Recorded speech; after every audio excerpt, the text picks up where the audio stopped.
национальная пресса является нашим флагманом и сложилась задолго до появления самого телевидения. И мы видим, что не всегда тот формат, в котором сейчас они существуют, это общественно-политические издания, может доносить оперативно эту повестку. Но в то же время мы видим, как ряд наших коллег, вот в частности Лезги газет, умеют оперативно доносить эту повестку.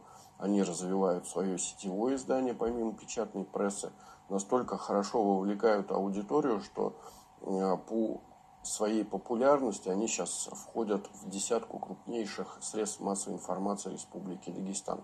Это далеко не простая работа, и это по-настоящему успех. Почему? Потому что мы видим, что их ресурс не только посещаемый, мы видим, что и материалы на нем читают более чем на 60%.